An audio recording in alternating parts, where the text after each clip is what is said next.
കണ്ണൂർ ചെമ്പല്ലിക്കുണ്ടിൽ പുഴയിൽ ചാടി യുവതി ജീവനൊടുക്കിയത് ഭർത്തൃവീട്ടുകാരുടെ പീഡനത്തെ തുടർന്നെന്ന് ബന്ധുക്കൾ. 1.5 വർഷമായി സ്വന്തം വീട്ടിലാണ് റീമ താമസിക്കുന്നത്. കഴിഞ്ഞ ദിവസം കുട്ടിയെ വേണമെന്ന് ഭർത്താവ് ആവശ്യപ്പെട്ടുവെന്ന് ബന്ധുക്കൾ പറഞ്ഞു.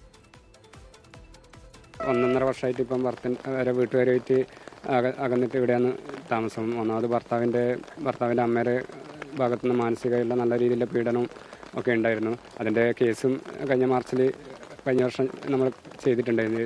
അതിനുശേഷം ഇപ്പം കഴിഞ്ഞ ആഴ്ചയാണ് വന്നിട്ടുണ്ടായിരുന്നു. അവൻ ഗൾഫിൽ നിന്ന് വന്നതിന് ശേഷം കുഞ്ഞിനെ എന്തായാലും കൊണ്ടുപോകണമെന്നില്ലേ, അവൻ്റെ കൂടെ കൊണ്ടുപോകണമെന്ന് പറഞ്ഞിട്ട് കഴിഞ്ഞ വ്യാഴാഴ്ച വന്നിട്ടുണ്ടായിരുന്നു. അതിനുശേഷം പിന്നെ ഇപ്പോൾ ഇന്ന് ഞാൻ ആദ്യം വരുന്നില്ല രീതിയിൽ ഇന്നലെ സംസാരിച്ചിട്ടുണ്ടായിരുന്നു. അപ്പോൾ എന്നെ വിളിച്ചാൽ ഞാൻ രാവിലെ ഇങ്ങോട്ട് വരാം, നമുക്ക് സംസാരിക്കാമെന്ന് പറഞ്ഞിട്ടൊക്കെ ഉണ്ടായിരുന്നു.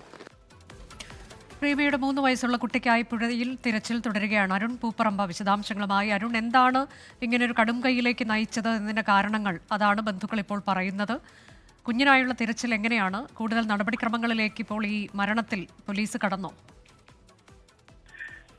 അനുജ, ഇന്ന് പുലർച്ചെയാണ് 3 വയസ്സുള്ള കുട്ടിയുമായി റീമ ചെമ്പല്ലിക്കുണ്ട് പുഴയിൽ ചാടി ആത്മഹത്യ ചെയ്തത്. അതിൽ റീമയുടെ മൃതദേഹമാണ് ഇപ്പോൾ കണ്ടെത്തിയത്. 3 വയസ്സുള്ള കുട്ടിക്കായുള്ള തെരച്ചിൽ ഇപ്പോഴും പുഴയിൽ തുടരുകയാണ്. സ്കൂബ സംഘവും ഫയർഫോഴ്സും നാട്ടുകാരെല്ലാം ചേർന്നാണ് ഈ തെരച്ചിൽ നടത്തുന്നത്. അതിനിടെയാണ് ഇപ്പോൾ റീമയുടെ കുടുംബം റീമയുടെ ഭർത്താവിനെതിരെയും വീട്ടുകാർക്കെതിരെയും ആരോപണവുമായി രംഗത്ത് വന്നിട്ടുള്ളത്. റീമ ആത്മഹത്യ ചെയ്യാൻ കാരണം ഭർത്താവിന്റെയും വീട്ടുകാരുടെയും പീഡനമാണ്, ഗാർഹിക പീഡനമാണ് എന്ന ആരോപണമാണ് ഈ റീമയുടെ കുടുംബം ഉന്നയിക്കുന്നത്. റീമയുടെ സഹോദരി ഭർത്താവ് ഷിനോജാണ് ഇപ്പോൾ ഇത് സംബന്ധിച്ച് നമ്മോട് പ്രതികരിച്ചിട്ടുള്ളത്. ഇത് സംബന്ധിച്ച് കണ്ണപുരം പോലീസ് സ്റ്റേഷനിൽ റീമ പരാതി നൽകിയിരുന്നു. ഒരാഴ്ച മുമ്പാണ് റീമയുടെ ഭർത്താവ് കിരണാവ് സ്വദേശി ഗൾഫിൽ നിന്ന് നാട്ടിലേക്ക് വന്നത്. അതിനുശേഷം ഈ കുട്ടിയെ തിരികെ വേണമെന്ന് ആവശ്യപ്പെട്ട് സമ്മർദ്ദമുണ്ടായിരുന്നു. ഒരാഴ്ച മുമ്പ് ഗൾഫിൽ നിന്ന് വന്നതിന് ശേഷം റീമയുടെ വീട്ടിലെത്തി കുട്ടിയെ വേണമെന്ന് ആവശ്യപ്പെട്ടിരുന്നു. അതിനുശേഷം ബന്ധുക്കളും അവിടുത്തെ നാട്ടുകാരും എല്ലാം ചേർന്നൊരു മധ്യസ്ഥ ചർച്ചയൊക്കെ നടത്തുകയും ചെയ്തിരുന്നു. ഇന്ന് വീണ്ടും ഈ കുട്ടിക്കായി ഭർത്താവ് വരുമെന്ന് അറിയിച്ചതിന്റെ സമ്മർദ്ദത്തെ തുടർന്നാണ് റീമ ഇത്തരമൊരു ജീവനൊടുക്കാൻ തീരുമാനിച്ചത് എന്നതാണ് റീമയുടെ കുടുംബം എന്തായാലും ആരോപിക്കുന്നത്. നേരത്തെ പോലീസിൽ ഉൾപ്പെടെ പരാതി നൽകിയിരുന്നു ഉൾപ്പെടെയുള്ള കാര്യങ്ങൾ ചൂണ്ടിക്കാണിക്കുകയാണ്.